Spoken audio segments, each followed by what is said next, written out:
Alright, so how you all doing, boys? Hope you're doing well. Now in today's video we are back and using a unit who I haven't used in quite a minute.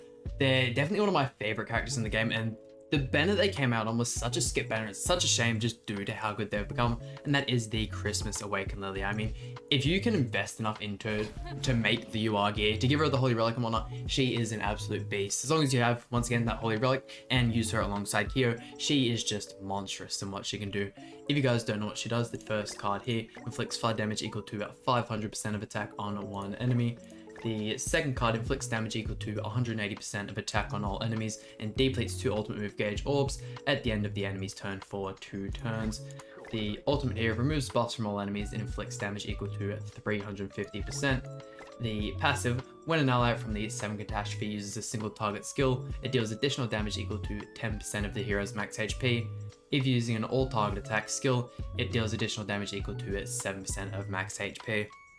Unfortunately, it is restricted to the, only the 7 catastrophes, but I mean, it still helps her out a little bit, and you can definitely, you can slightly see it, but here it is, the Holy Relic, increases the hero's basic stats by 10% for every debuff effect on the enemy, limit to 5 times. So you are just getting this right off the bat with Kyo, which is why she is so insanely strong, getting those 6 ignites, plus if you have the Holy Relic, you get the 8 turn one. It is just ridiculous. And jumping over to the gear here, due to the fact she does have the Flood card, if you did want the best LILLIA possible, it would probably be best to go like HP defense or HP crit, just because you get so much more CC from the HP set.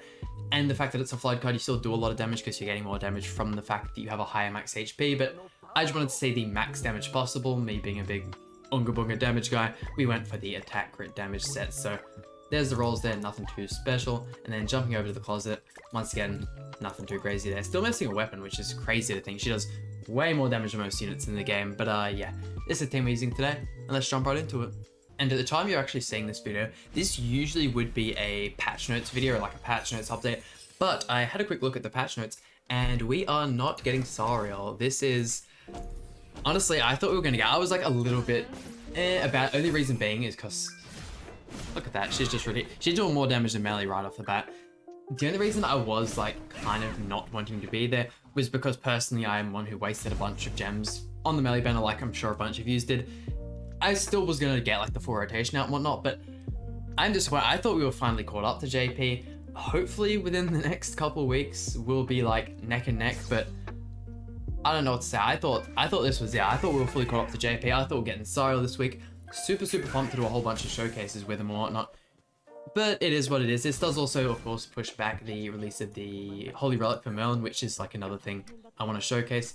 Let's go 1, 2, and throw off the melee we hit here. Hopefully they can just about finish everyone off. That's going to do a lot of damage to Kyo. Yeah, it is just absurd how strong they made her. Like I said at the beginning, it is such a shame how just terrible they made her banner. Although I did summon it, there was like a couple fairly good picks. They're just units I hadn't had before just because I didn't spend money on the game when they came out and they were fairly exclusive, but she is an absolute monster in PvP. And it isn't entirely a dead week. Like, they're giving us the Giant Hawk event, and they're also giving us 4v4 in PvP, which personally I'm not like the biggest fan of 4v4. I definitely like getting a couple of videos out on it, but I feel like it just being such a fun game mode, so many people just sweat on it so much for no reason. Like, it is so hard to just try out some random teams, like, as well as like the game mode being really fun. I'm not one who has the Nunchuck Barn maxed out, so I do actually have quite a few like SSR pennants and whatnot. I may have to invest in him for a showcase or two. Hey yo, what was with my boy using the Assault Melee team? That is a daring choice to say the least. And look at this, he has everyone dressed up in all black. That looks absolutely sick. God damn, I never see anyone run like any of those skins for any of those characters. Might have to change up the, I swear, surely that's Christmas Awakened LILLIA, right? I didn't know you could change the dragon. I thought it, yeah, I thought the dragon was stuck the same, but apparently not, because I swear that like changing the, damn, losing Kyo right off the bat there. I swear changing the weapon only changes the braces. That's why the Holy Relic affects it, but maybe not. Maybe if you change the costume it'll change the dragon, but let's see. Quite honestly, not the greatest start. We don't have any debuffs up, but I feel like we still, it's actually a good way to showcase the difference between her with all the debuffs and without them. Oh my god. Really that bad? Okay, I mean, I'm definitely glad we got this match just to show off how badly, even with the Holy Relic, she just needs Kyo besides her. That is Wow, I didn't think she'd be that bad, in all honesty.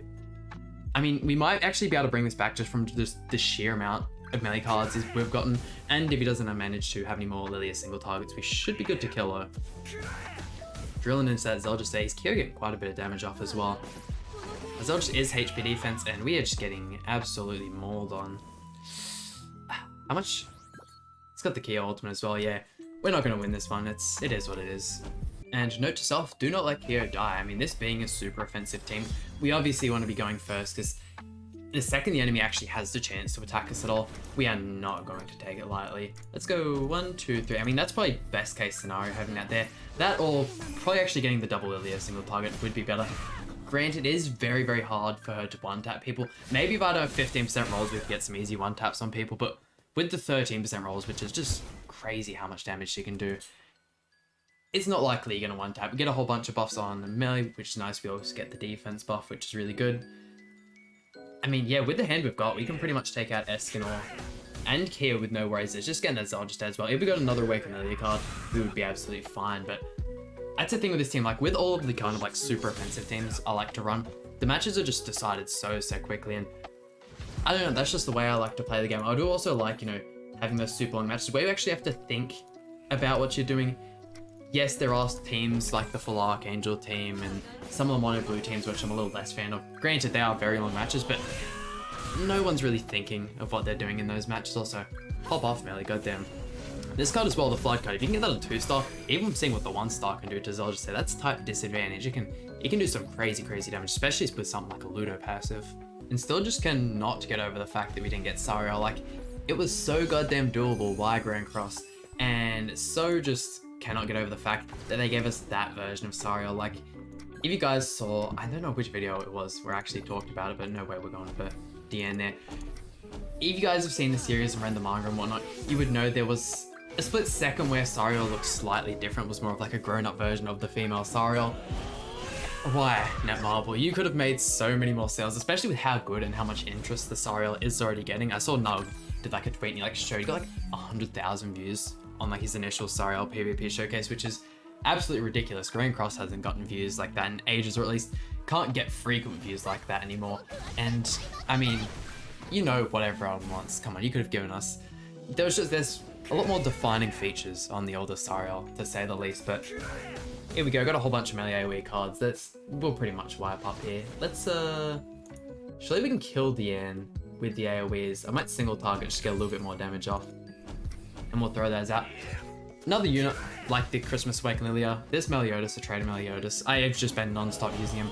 He is just so ridiculously fun, and I still have yet to try him out in the Hasvelga raid, so we'll definitely have to give a shot in that soon, that's for sure. With actually talking about the Hasvelga raid, I may, in my next, geez, that is a lot of CC, Jesus. That's Holy Rut for pretty much all of the characters, obviously, except for Melee, because he hasn't got one.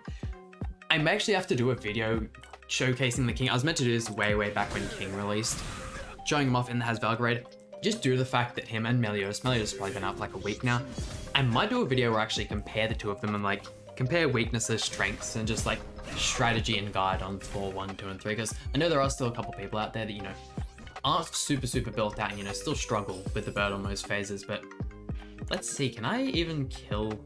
We don't have Kyo here, so it's pretty much pointless going for... I'll actually see if I can rush the melee ultimate. That might be our best bet of bringing this one back. But just going second against Kyo, like the second you get all those ignites put on you, it is just so scary and so tough to like muster a comeback. But hey, the Pierce, the 2-star Pierce card's still getting a lot of damage out. Let's see, got the ultimate. Can throw off the 2 single target cards beforehand as well.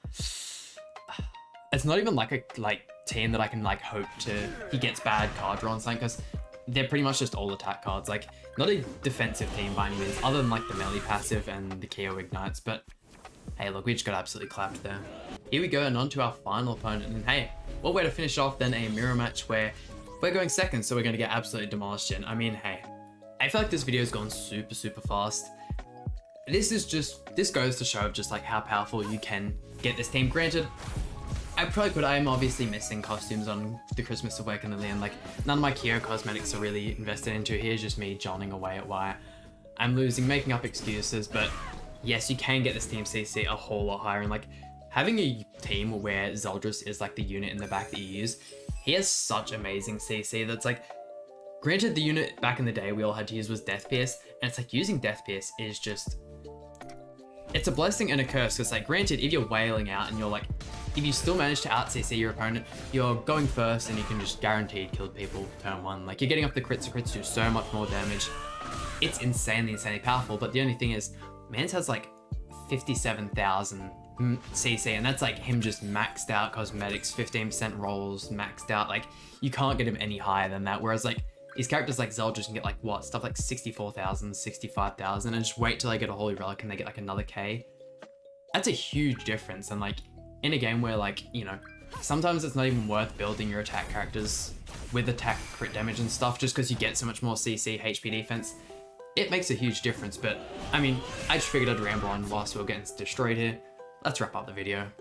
There we go, and that just about does it for today's video. I mean, hey, I feel like we could have done just a tiny bit better. I feel like there was a couple matchups where, you know, we didn't do the best. Granted, you know, once again, this is a very offensive team, but if you guys do happen to have all these units and you have Christmas, Awaken, LILLIA built, or if you don't have a built, I would highly recommend giving her, you know, giving her a go, investing her. If you have the materials, obviously, give her the Holy Relic. Of course, if you have Q. If not, I'm sure there are some other debuff teams you could use to kind of spice it up. Maybe if you have Holy Relic Arthur as well, you could give it a shot. But I mean, hope you guys enjoyed today's video. Please hit the like button, subscribe. Really means a lot to me, and I'll see you guys for some more Grand Cross content.